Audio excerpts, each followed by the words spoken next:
ఉదయము మా సహచర మాజీ ఎమ్మెల్యే అయినటువంటి పట్నం నరేందర్ రెడ్డిని దుర్మార్గంగా ఈ ప్రభుత్వం అరెస్ట్ చేసి మొన్న వికారాబాద్ కలెక్టర్పై దాడికి ఏదో మేమే మా పార్టీ వాళ్ళ కారణమని చెప్పి మా అపవాదు మా మీద వేయడానికి చేస్తున్నది ప్రభుత్వం. ఇది చాలా దుర్మార్గమని నేను చెప్తున్నా.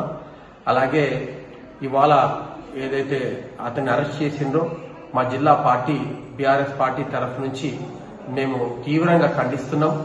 ఎందుకంటే ఇది ఇవాళ జరిగింది కాదు. 3-4 నెలల నుంచి రైతులు వాళ్ళ భూములు ఇవ్వమని చెప్పి ఆందోళన చేస్తున్నారు. ఇవాళ కొత్తగా వేసేది ఏం కాదు. 3-4 నెలల నుంచి వాళ్ళు చేస్తున్నారు. మేము అసలు భూములు అనేది మేము ఇవ్వము అని చెప్పి వాళ్ళు కరాఖండిగా 3-4 నెలల నుంచి వాళ్ళు ఉద్యమాలు చేస్తున్నా కూడా మళ్ళా ఆ ఊరికి పోయి ఏదో ప్రజాభిప్రాయం అనేది తీసుకుంటామని చెప్పేది అది మంచి చర్య కాదు. అలాగే కలెక్టర్ పై ఏదైతే దాడి చేసిండ్రో దాన్ని మేము స్వాగతించాము. దాడి చేసింది తప్పు.